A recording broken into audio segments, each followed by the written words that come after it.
Roguelike deck-building games have been incredibly popular lately, and it's easy to see why looking at the success of games like Slay the Spire and Inscription. There's an inherent randomness present in card games, which is a perfect pairing for the similar randomness in roguelike games.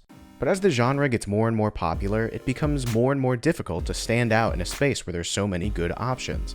It can be difficult to introduce innovative and balanced mechanics in card games given the limitations of the medium, and often games need to turn to aesthetic and presentation to stand out.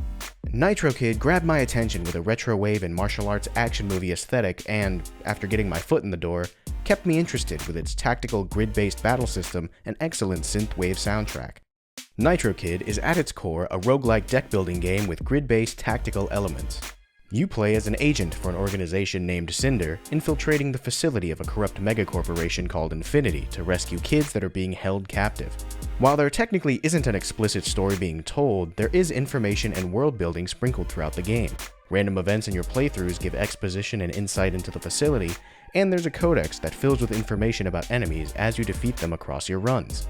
There are 3 playable characters, L33, J4X, and K31, who each have unique playstyles, mechanics, and cards that expand on those mechanics. For example, L33 is a standard close-quarters martial artist, J4X will counterattack enemies that attack him at close range, and K31 is a ranged character with an additional bullet resource and stances that change some of the properties of their attacks.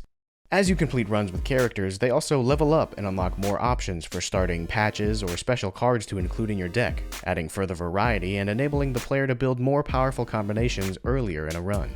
The core gameplay of Nitro Kid are arena combat encounters where you and your enemies populate a grid divided into squares. The player character has a health and energy pool, a deck of cards with varying energy costs, patches, and infusions. Cards are divided into classes of attacks, skills, and mods. Attacks can deal damage to surrounding enemies or a single target, skills apply buffs or debuffs, and mods are cards that provide the player a passive effect until the end of the combat encounter. Patches provide the player passive bonuses that persist across your entire playthrough, and infusions are activatable power-ups with limited uses that can help prevent a catastrophe or provide a temporary buff. The enemy turn order is shown in the top right of the screen, and you're also able to see any passive skills or effects enemies can inflict. Enemies advertise what their action will be on their next turn, which allows you to plan your turn around this information. Some enemies also have special passive effects, like moving when you move, or retaliating when you play an attack card in an adjacent square. Most enemies will turn to face you if you move to a square directly adjacent to them, but if you move away, they'll stay facing in the same direction. This opens opportunities to have enemies attack each other or destructible objects that may appear in the grid. Some cards also have movement built into them to further capitalize on knowing where your enemies will attack. Some cards make the player leap in one of 4 cardinal directions, some have push and pull effects, and some will switch the player's position within enemies. Having the tactical element of movement tied to the combat provides an interesting level of depth beyond just playing cards in the correct order. The player must weigh the option of doing damage to enemies and when is the best time to reposition to avoid danger or deal additional damage. Playthroughs in Nitro Kid are structured around a floor-based system, with each floor containing 15 rooms split into 3 linear tracks. There are 6 room types in Nitro Kid: shops, events, crystals, kid rooms, enemy rooms, and elite rooms. Shops are where you spend your collected cash to add or remove cards from your deck and upgrade any of your currently held patches. Event rooms are non-combat encounters that often provide some lore or world building in the form of a text-based encounter with different options to resolve the event. Crystal rooms are safe rooms where you're able to heal or upgrade a card in your deck. Kid rooms are where the kids you aim to rescue reside and allow you to either replace one of your maximum of 2 carried infusions or recharge a single use for each of the infusions you possess. In enemy rooms, your goal is to defeat all of the enemies, but in elite rooms and boss encounters, you only need to defeat the elite or boss enemy to continue. As you complete combat encounters, you gain cash to spend in the shop and are able to select one of 3 cards to add to your deck. Each floor has a boss encounter that must be cleared to move on to the next floor.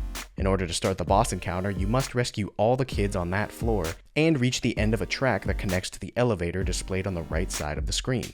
You're limited to selecting the leftmost room on each track, but you're not locked to the track that you select. After clearing a room, you're free to select an available room from any of the 3 tracks. This enables you to strategize around how to clear the rooms with maximum efficiency, such as saving a crystal room to heal after defeating an elite enemy, or maximizing your cash before entering the shop. The boss encounter can be done at any point after meeting the floor criteria, meaning that you are able to clear all 15 rooms if you so desire. Defeating the floor boss gives the player combat rewards, heals the player to full health, and moves the player to the next floor. There are 3 boss floors in each run, but each floor has a few different bosses that each have different mechanics that you must strategize around to win. While I don't have hundreds of runs under my belt just yet, I'm still having a blast playing Nitro Kid. There's a ton of replayability and combos to discover as you unlock more patches and starting cards for each of the characters. There are also higher difficulty levels that can be unlocked as you finish runs, similar to Ascension levels in Slay the Spire. These difficulty levels provide an additional challenge, but are restricted to the specific characters that they were unlocked with. Like most deck building games, there is a learning curve as you figure out what cards are available to you and how they synergize with each other, but by my 4th playthrough, I was able to identify good cards and combos and felt confident in my ability to craft a viable deck. Another aspect of Nitro Kid that I really enjoy is the way that random events are designed. Having the random events provide insight into the world of Nitro Kid is an interesting way to add narrative elements without them feeling forced. The event resolutions are also structured so that there isn't always a clear right answer. Each option to resolve an event will usually have a different narrative outcome from the others, and the rewards for each choice are typically balanced with a negative effect to also consider.